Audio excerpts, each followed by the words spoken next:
Odisha staff selection commission OSSC 20/10/2023 ବହୁତ ବଡ଼ post ଗୋଟେ ବାହାର କରିଛି ଫରେଷ୍ଟ ଡିପାର୍ଟମେଣ୍ଟର। ଏଇଟା ହେଉଛି ତାର ଅଫିସିଆଲ ନୋଟିସ୍। ଆଜି ଏହି ନୋଟିସ୍କୁ ମୁଁ ଏକ୍ସପ୍ଲେନ୍ କରୁଛି। ଏଠି ଦେଖନ୍ତୁ ତାର ଫରେଷ୍ଟ ଏଇ ଯେଉଁ ଜବ୍ଟି ବାହାରିଛି ଏଇ ଜବ୍ର ଆପ୍ଲାଏର ଡେଟ୍ ହେଉଛି 26/11/2023 ରୁ 20/11/2023 ଆପ୍ଲାଏ। ସବମିଶନ୍ ହେବ 26/10/2023 ରୁ 25/11/2023 ଯାଏ।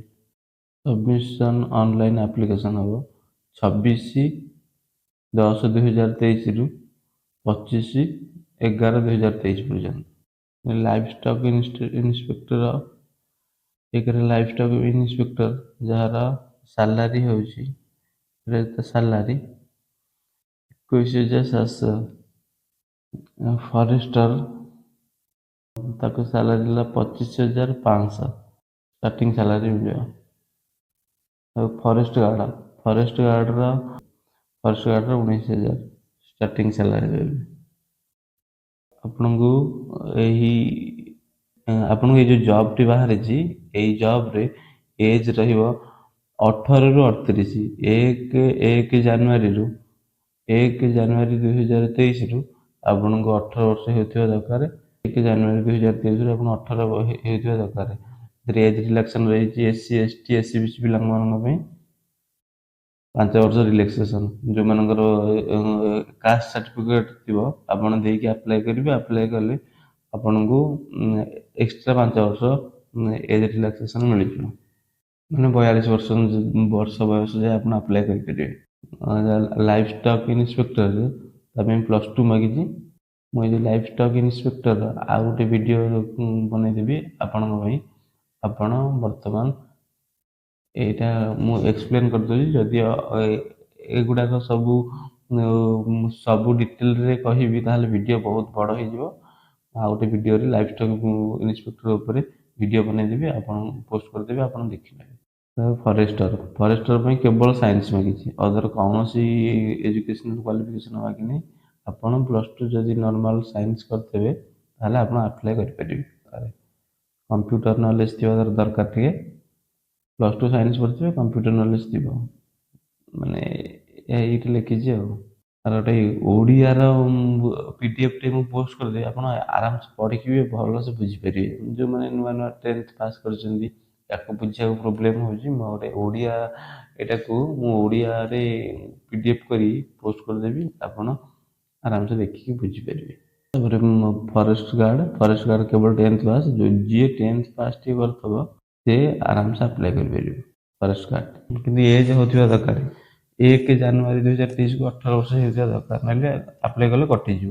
ଆଉ ମନେ ରଖନ୍ତୁ, ଆପଣ ଯେତେବେଳେ ଆପ୍ଲାଏ କରିବେ ତାର ରେଜିଷ୍ଟ୍ରେସନ୍ କରିବାକୁ ପଡ଼ିବ। ନିଜର ମୋବାଇଲ ନମ୍ବର ଆଉ ଇମେଲ୍ ଆଇ ଡ଼ି ଦେଇ ରେଜିଷ୍ଟ୍ରେସନ୍ କରିବେ। ଆଉ ଆପଣ ନିଜ ମେଲ୍ ଆଇ ଡ଼ି ଆଉ ନିଜ ମୋବାଇଲ ନମ୍ବରଟି ଦେବେ। କାହିଁକିନା ଯଦି ଆପଣ ନିଜ ମୋବାଇଲ ନମ୍ବର ନିଜ ମେଲ୍ ଆଇ ଡ଼ି ଦେଉନାହାନ୍ତି ତାହେଲେ ଆପଣଙ୍କୁ ଯେତେବେଳେ ନୋଟିଫିକେସନ୍ ଆସିବ ଆପଣଙ୍କୁ ଆସିପାରିବ ନାହିଁ। କାହିଁକିନା ଆପଣ ତ ଅଦର ମେଲ୍ ଆଇ ଡ଼ି ଦେଇଥିବେ ନା। ମେନଲି ମେଲ୍ ଆଇ ଡ଼ି କି ହିଁ ସବୁ ନୋଟିଫିକେସନ୍ ଗୁଡ଼ାକ ଆସେ। ଭଲ ହେବ ନିଜର ମେଲ୍ ଆଇ ଡ଼ି ନିଜର ମୋବାଇଲ ନମ୍ବର ଦେବାକୁ ଚେଷ୍ଟା କରିବେ। ଯଦି ଦୋକାନୀ ତାର ଦେଇଦେଲା, ଯେତେବେଳେ ଅନଲାଇନ୍ ଆପ୍ଲାଏ କରିବେ, ଯଦି ଦୋକାନୀ ତାର ମୋବାଇଲ ଯେଉଁ ମେଲ୍ ଆଇ ଡ଼ିଟା ଦେଇଦେଉଛି ତାହେଲେ ଆପଣଙ୍କୁ ପ୍ରୋବ୍ଲେମ୍ ହେବ। ମୋବାଇଲ ନମ୍ବର ତ ଯଦି ଦେବନି ଆପଣଙ୍କୁ ମାଗିବ, ଆପଣ ଟ୍ରାଏ କରିବେ ନିଜ ମେଲ୍ ଆଇ ଡ଼ି ଦେବାକୁ। ଏକ୍ଜାମିନେସନ୍ ଫି କିଛି ବି ନାହିଁ। ନୋ ଏକ୍ଜାମିନେସନ୍ ଫି ଟିକେ ଲେଖିଦେଇଛି। ଆପଣ ଜାଣିଗଲେ ଆପଣଙ୍କୁ ସାଲାରୀ କେମିତି ମିଳିବ।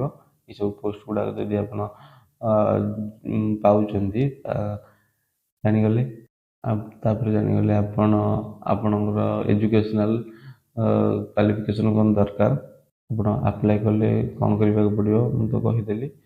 ଏଠି ହାଉ ଟୁ ଆପ୍ଲାଏ କେମିତି କରିବାକୁ ପଡ଼ିବ ସେ ବିଷୟରେ ଏଠି ଏକ୍ସପ୍ଲେନ୍ କରାହେଇଛି। ସେଗୁଡ଼ାକ ଯଦି ମୁଁ କରିବି ଭିଡ଼ିଓ ବହୁତ ଲମ୍ବା ହେଇଯିବ।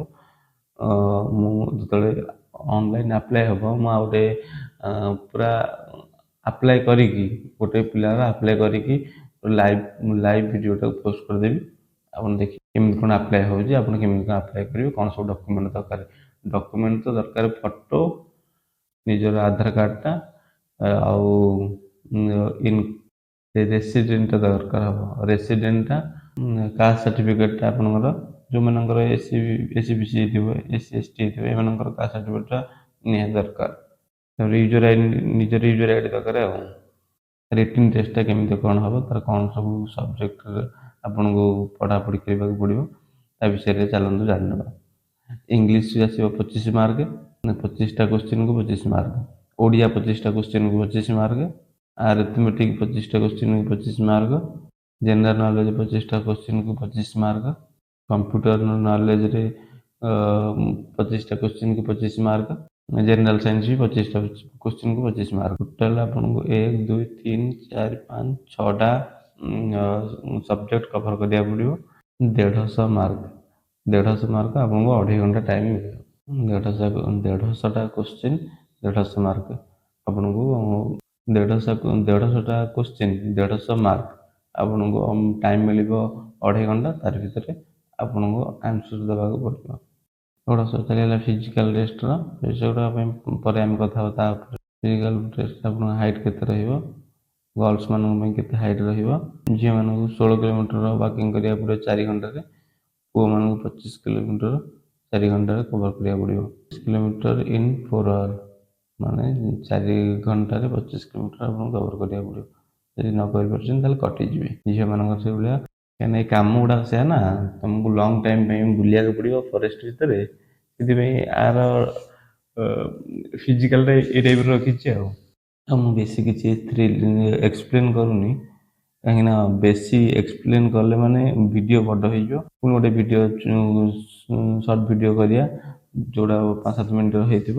ଆପଣଙ୍କୁ ମୁଁ ଆଉଥରେ ଯାହା ବି ଆପଣଙ୍କ ଡାଉଟ୍ ଥିବ କମେଣ୍ଟ କରିବେ, ମୋତେ ମୁଁ ଏକ୍ସପ୍ଲେନ୍ କରିଦେବି। ବଢ଼ିଆ ସେ ଏକ୍ସପ୍ଲେନ୍ କରିଦେବି। ମୁଁ ତ ଏଇଟା ଟିକେ ବିଜି ରହୁଛି ବହୁତ ନିଜ କାମରେ, ନିଜ ବିଜନେସ୍ରେ।